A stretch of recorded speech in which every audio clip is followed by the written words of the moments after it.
You are listening to the Keep the Weight Off podcast with Dr. Angela, episode number 56. Welcome to the Keep the Weight Off podcast, where we bust all the dieting myths and discover not just how to lose weight, but more importantly, how to keep it off. We go way beyond the food, and we use science and psychology to give you strategies that work. And now your host, Dr. Angela Zechmann. Hey everyone, welcome to the podcast today. Hey Marshall. Well, hello everybody. Hey, how are you doing today? Are you good?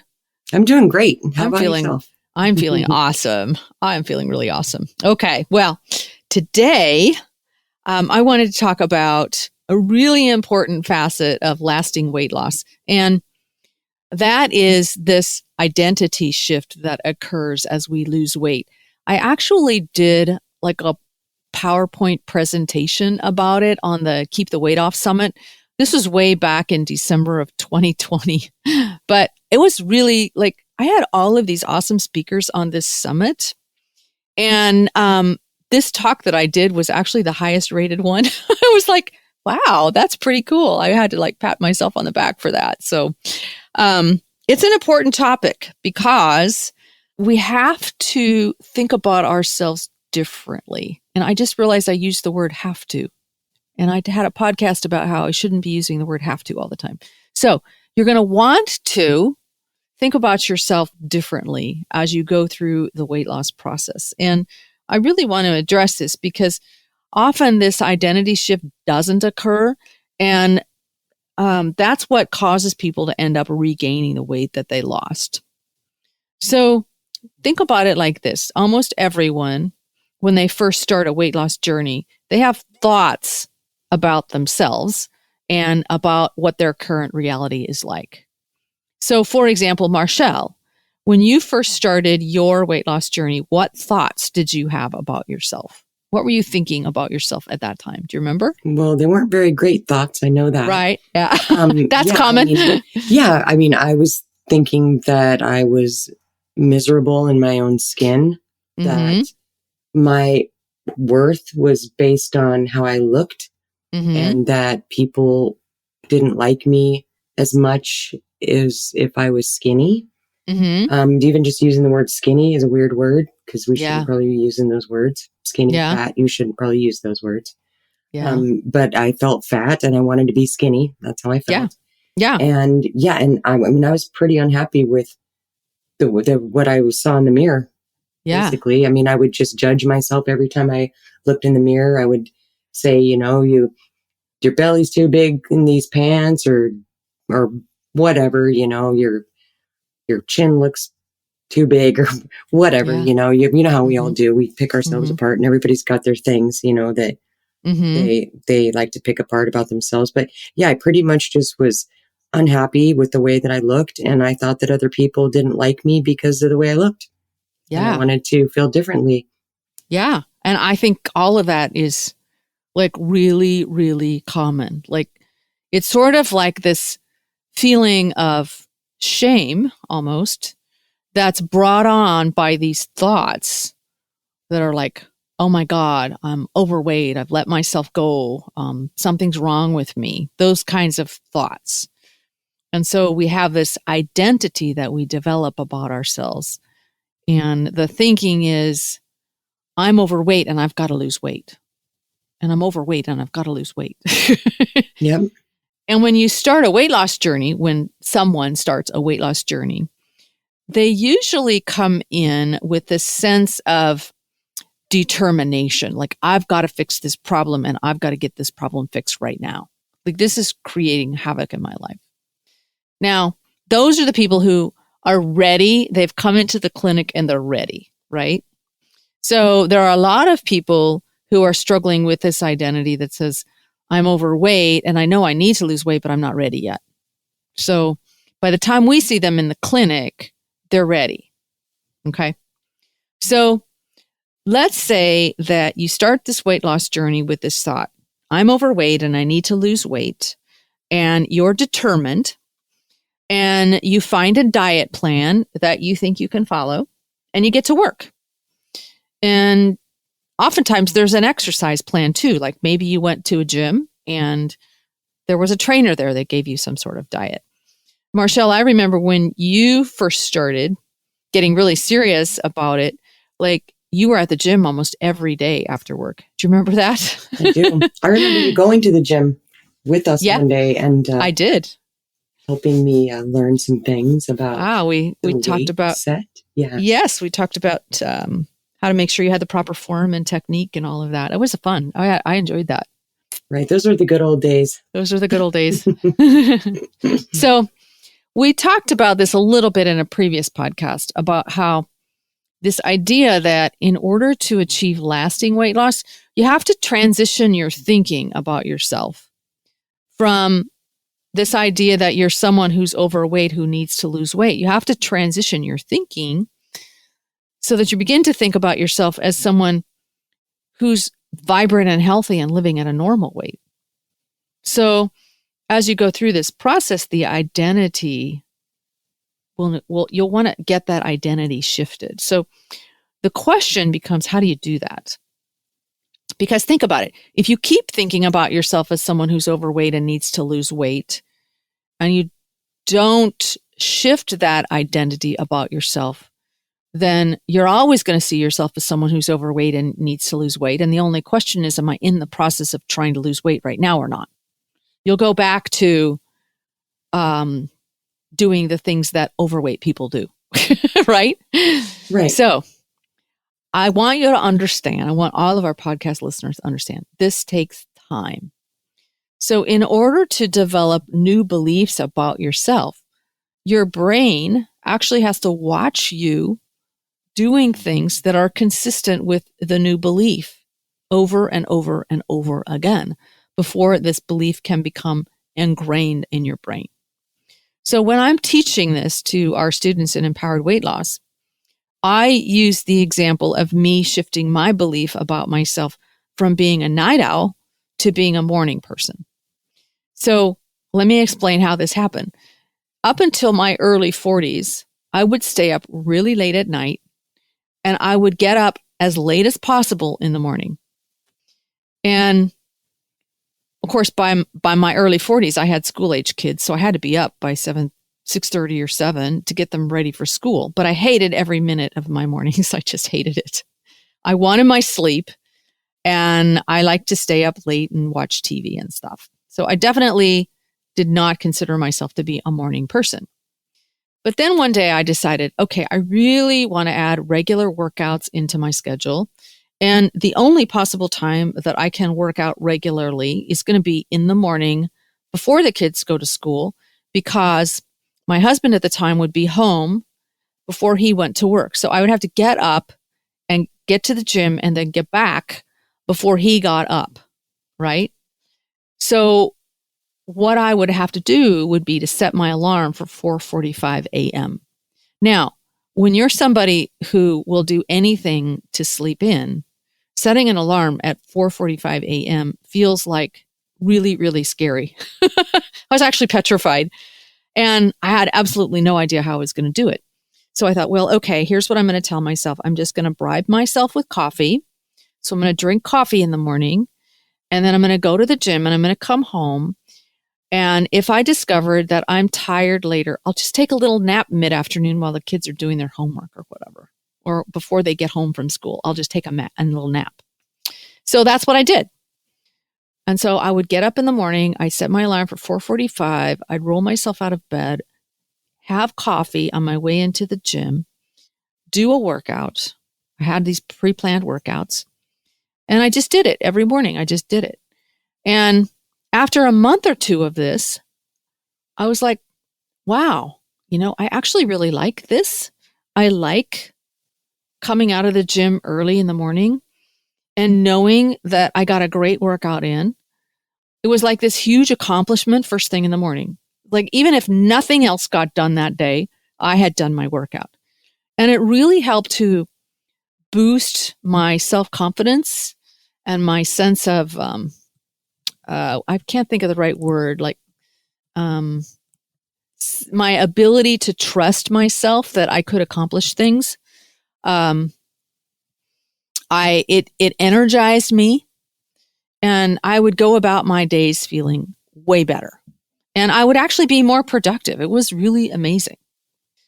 And I realized after a few months of this, I'm no longer a night owl. I actually enjoy the mornings. I'm a morning person now. I love getting up in the mornings and going to the gym and getting energized for my day.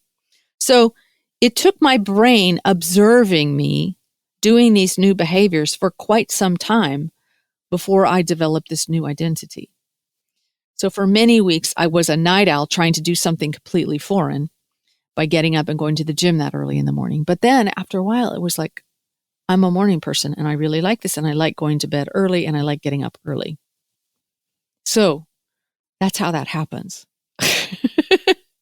So I think that what I want our listeners to understand is that we come into this weight loss journey with certain beliefs about ourselves, whatever they may be. I'm overweight. Weight loss is hard. I've never been successful at this. I can do this for a little while, but I always go back to my old habits. Whatever these beliefs might be, it's important to understand what they are because your brain is always going to find evidence to support support the beliefs that you have. So does that make sense, Marshall? Oh, definitely. I was kind of thinking back about like every day when I was in a really dark place with losing weight, because I've always lost weight the unhealthy way, which would be like I overate, and then I would go on this starvation plan where I wouldn't eat anything for, whatever amount of time I can last. Yeah. And then it's kind of like when I was younger and maybe my body responded to that a little bit better because that no longer works for me now. But I remember, and I would just be so miserable in that cycle of feeling like a failure because I could not ever make healthy choices. I would always resort to comfort food. And I would just gorge. Like I would eat whatever I wanted, whenever I wanted. And I was just like trying to fulfill this hole inside myself. And I didn't know it at the time. I know that now. And then I would say, okay, time's up. And then it was this miserable, state of not feeling good because I didn't have the proper nutrition. I would be like shaming myself the whole time because, you really want to go eat that donut, but you're not doing that right now because if you do, then you're going to, be a failure. So it was just always this negative, no matter what I did, there was always this negative self-talk because I knew that what I was doing wasn't the right thing. I knew it wasn't the healthy thing. I knew that it wasn't being kind to myself for my future self. But I didn't know any other way. And I would pray, God, please teach me a way to lose this weight. Because that's what I wanted, lose weight, a healthy way, because I can't do this forever. I'm going to die from doing this eventually because it either, emotionally it was killing me, physically it was killing me. And I did it for a lot of years. I mean, I was even still thinking that way when I first started working for you. Yeah. I was still doing like the skipping. I was trying to hide it because, I didn't realize like what I got myself into when I took the job. I really had no idea. I was like, oh yeah, I'll take the job and brought my bag of pretzels the next day to stick in my drawer so I had some snacks. And I remember you saw that. And you're like, where did these come from? These? And I was like, oh, they're pretzels. Like so. And so I think you were so kind to me though. And looking back on it now, I just can imagine like me walking into the clinic and you seeing me and just like, oh, this is a hot mess. And I would skip meals. Like I wouldn't eat. Remember, I wouldn't eat breakfast. I wouldn't eat lunch. I know. And I noticed that everybody noticed that I didn't do that, but nobody really said anything. And then I think by about 2:00, I would start making mistakes every day. I would forget things. I would sort of be crashing and I would be starving. And then I would know I could go home that night and eat whatever I wanted for dinner because I hadn't had any calories all day long. Yeah. And that's just kind of how I thought. It's just, like I said, this perpetual cycle of, or this perpetuating cycle of misery. And so it's, and I know that I'm not the only one that goes through this, because I talk with people about it all the time, especially when people first come into the clinic. And so many people feel the same way. It's like, I just want something better, but I don't know what to do. And I want it to be something that is going to be lasting, because I'm sick of doing every 30-day quick fix kind of diet program. And that's all I knew. So, yeah, I mean, it's just, my life is so different now after working with you for the last 4 years. I mean, you've changed my life, honestly, with information. Like the information, when you started to tell me things about, obesity and it being a disease and sugar addiction and identity change and all these things that have to happen. It's not just about eating less or eating the right foods. I mean, yeah, of course, that's a given. Okay, we want to eat the right foods, but there's so much more to it than that. Yeah. If you want it to be long lasting, of course, if you want to do like a quick fix 30-day thing because you're prepping for a wedding or something. I mean, I know people do that. Yeah. But if you really want some serious changes and you want to really be happy and you don't want to feel like you're starving and you don't want to feel like you're being deprived and you don't want to feel like a failure, then really, I mean, like I said in the last podcast, I mean, this isn't an eating problem or a drinking problem. This is a thinking problem. Right. Exactly. And the eating and the drinking is the solution. Right. To those problems. So I mean, it takes a lot more work, inner work. Yeah. And it's not easy. It doesn't happen, overnight. Yeah. I mean, like I learn, I have slips or I don't know. I do things I know I'm not supposed to do because I get resentful. Like, why can't I eat like everybody else eats? Yeah. It's funny. Like, why can't I have that hamburger at dinner time when everybody around me is eating? And it's like, I go through like some of these like mental, battles. But it's a journey. Yeah. It takes a while to see yourself differently, but the identity change is forever. Yeah. Yeah. Well, and that's just it. Like, if you really want lasting weight loss, your beliefs about yourself it requires a shift in your beliefs about yourself. Right. Like, you have to develop new beliefs. So you're going to be practicing new behaviors and you're going to sort of retrain your brain what to think about yourself. So what I recommend that you do in the beginning is to determine for yourself, what beliefs do you want to think about yourself? So I'll just give I'm just going to throw out an example. Let's say the beliefs that you want to have about yourself are, I'm a healthy, vibrant person. And let's say you even are like, I'm a size 8. And let's say I don't use food as an emotional crutch. We talked about using food to manage our emotions last week in detail. That was a really good podcast, by the way. If you didn't hear it, go back and listen to it. It was really good. Once you're done listening to this one. But so let's say you want to develop these new beliefs about yourself. Well, and then let's say that right now you're a size 18, let's say, and you have been using food as an emotional crutch. Your brain is going to be like, what? Your brain's going to be like, no, that's not true. You're a size 18 and you have been using food as an emotional crutch. You're not a size 8 and you're not somebody who has learned how not to use food as an emotional crutch. So of course not. So your brain is going to be, it's what's called cognitive dissonance. Like, no, we're not going to believe that. There's too much evidence to the contrary. So your brain's like, take a look at reality, woman, like take a look at this reality. So just realize this is a process. And while you're working on this, you want to use what's called a bridge belief. So a bridge belief is kind of like a stepping stone or a ladder to the new belief. So a bridge belief is a thought that doesn't conflict with the current reality, but leaves room for what's coming. Okay, I'm going to say that again because that's really important. A bridge belief does not conflict with current reality, but it also leaves room for what's coming in the new reality. So for example, you say to your brain, look, I'm learning. I'm figuring this out. I have this vision, and one day I will figure it out. I'm planning my meals in advance. I'm eating what I've planned to eat. I'm learning how to manage my urges to eat junk food. I'm learning how to feel my emotions instead of buffering them with food or alcohol. I'm figuring it out. So that's a belief that your brain will go along with if you're doing all of those things. I love that. That is super cool. I love that.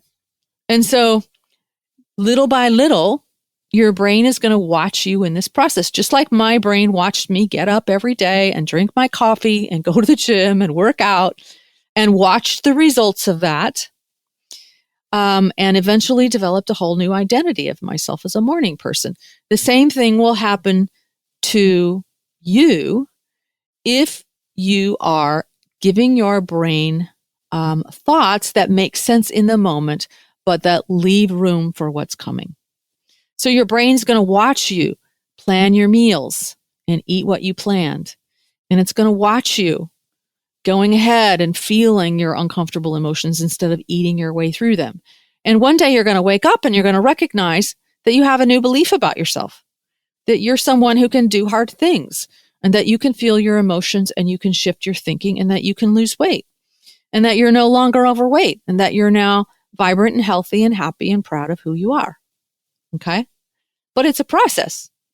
It's a really fulfilling process. It's well worth doing, and it's going to bring you great joy. Right? Does that make sense? Yeah, it totally makes sense to me, because what I'm seeing in this is that it's taking away the diet mentality of like, I'm overweight and I need to lose weight. Right. So when you're trying to lose weight and you're only focusing on this number or this losing weight thing, then the journey isn't, I guess I would say something's kind of missed when all you're doing is focusing on that. And you might be able to get to that goal, but all these things, this shift, because it's kind of like you've dug a really, really deep trench with this negative talk. I'm overweight. I'm fat. I don't look good. My husband doesn't think I'm attractive.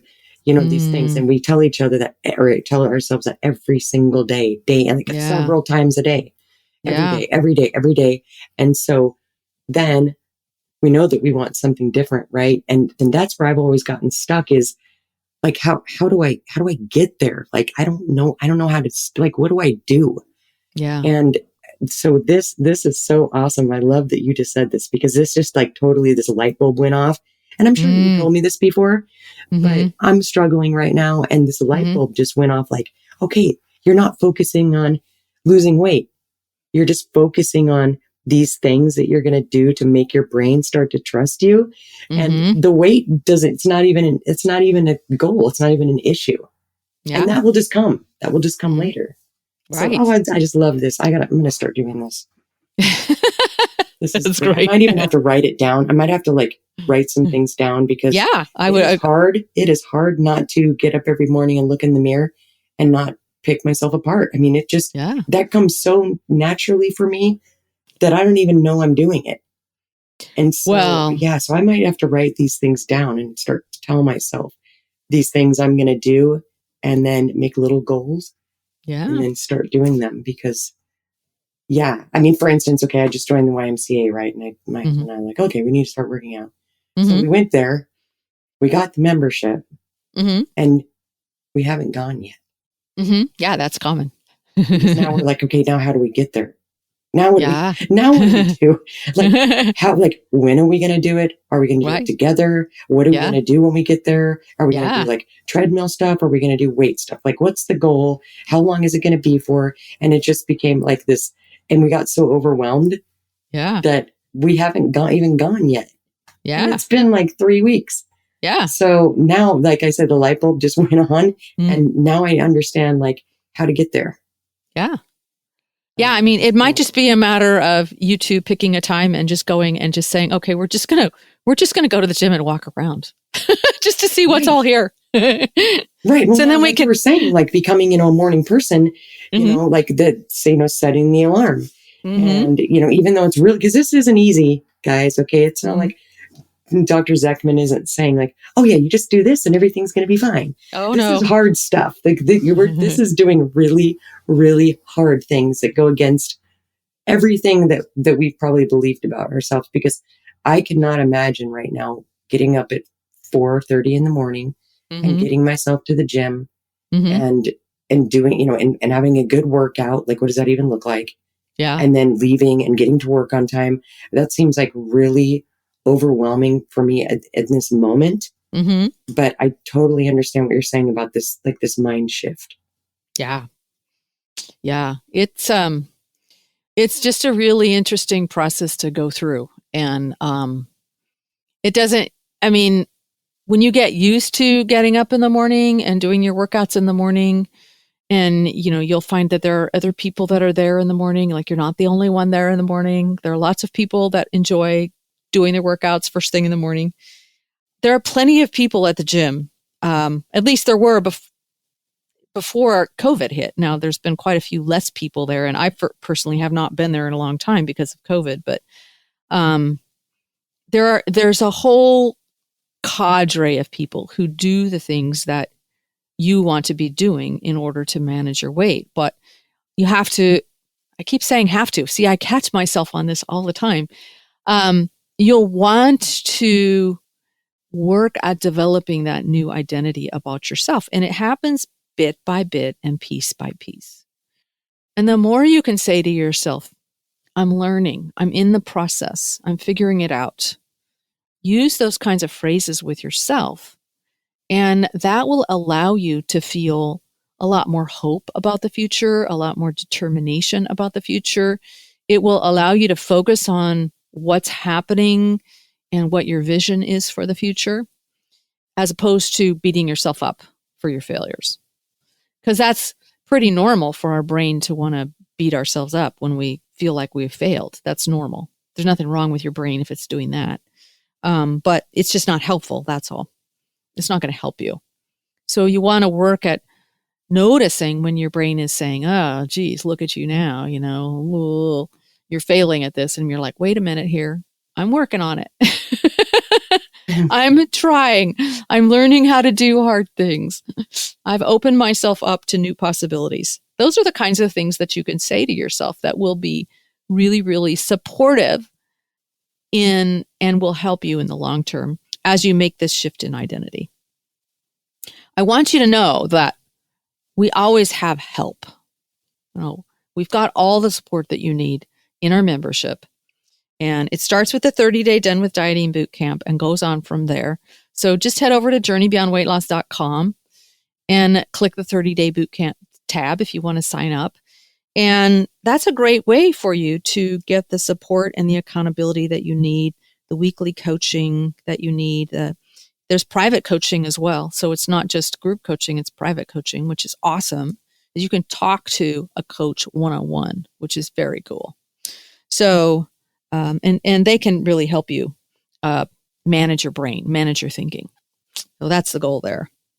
So do you have any last minute comments, Marshall? No, this must be so exciting for you. I was just thinking, like, for anyone who's listening, Angela has spent so much time and effort creating this 30-day Done with Dieting Bootcamp. And I'm really excited that it just launched. Yeah. Because, I've been waiting for it for a while.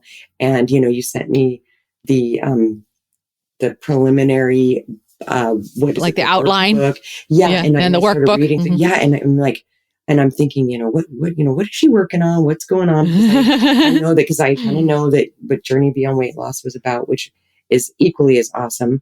But I know that you sort of took that and recreated it, like in an even more helpful way as you saw it. And I am so excited for anybody who does this program because it is a game changer.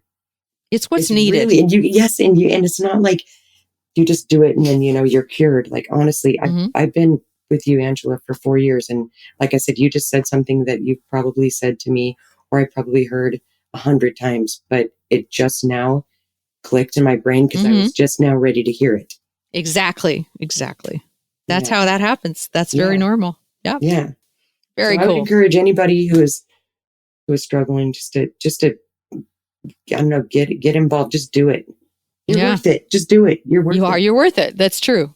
Your health is worth it. And When you come to your relationships with other people in your life, and you've got your health and your vibrancy and your vitality, and you're not worn out and run down and tired and achy, you can be so much better for everybody else. So this isn't just for you. This is for everyone that you run into contact with. I mean, you became a much better employee, Marshall, when you stopped all the crazy, giving, not eating all day. Do you remember that? Like, it was so crazy because I remember how much I changed. Like, I was like clear-headed. I had this kind of different energy, not like totally different person. I know, not like coffee energy, we live on the coffee, caffeine kind of energy throughout the day. It was like, and I don't even do any caffeine now at all. None, zero. And I mean, I don't even eat chocolate, the dark chocolate, because it has caffeine in it. And now I'm super sensitive to it. But I was like, I had this clean energy. My thoughts were more clear. I was on fire. Like, I felt like I wanted to change the world. Exactly. And I just felt, God, I can't even explain how much better that I felt physically.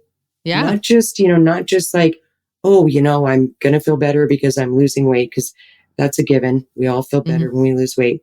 But like the inside, the physical, like clarity that I had and the stamina, like I didn't come right home and want to go to bed right after I got off work. Right. I didn't feel like completely drained at the end of the day. Right. And then also I wasn't starving by the end of the day, because I started eating properly and giving myself the proper fuel. And I wasn't starving by the end of the day. And I wasn't making like those desperate food choices. I was prepping my meals. That felt so good too. I just felt like when I go to the grocery store, I remember I used to kind of judge other people's carts. I don't know if you guys do that. You look in other people's carts, what they have, and you're like, oh yeah, that guy. Right. He's eating Fruit Loops for dinner. Right. and we kind of look at other people's carts. Well, when I started changing, just so many changes happened so quickly. But when I started changing what I was buying at the grocery store, and I felt like I had a lot more control and awareness about what I needed to get, instead of sort of, meandering and like, oh, that looks good. And ending up with like, $500 worth of crap. Right. And so I was kind of proud. Like, I would sort of parade my cart down the aisles and hope that people would look in it and see it and go, yeah, that girl, she's got her shit together. Look at her cart. I love it. And I love it. Yeah, I was like, that was just one of the funny things that happened. So grocery cart pride. I love it. I know, right? Yeah. Heck yeah. Are you proud of what's in your grocery cart? That's awesome. Right? Yeah. Very good. All right. Well, let's wind this up, and we will see everybody we'll talk to everybody next week. This has been awesome. Thank you, Marshall.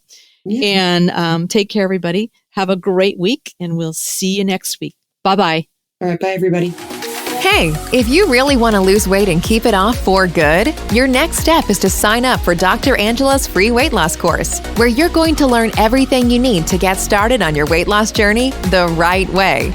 Just head over to journeybeyondweightloss.com/free course to sign up. Also, it would be awesome if you could take a few moments and write a review on iTunes.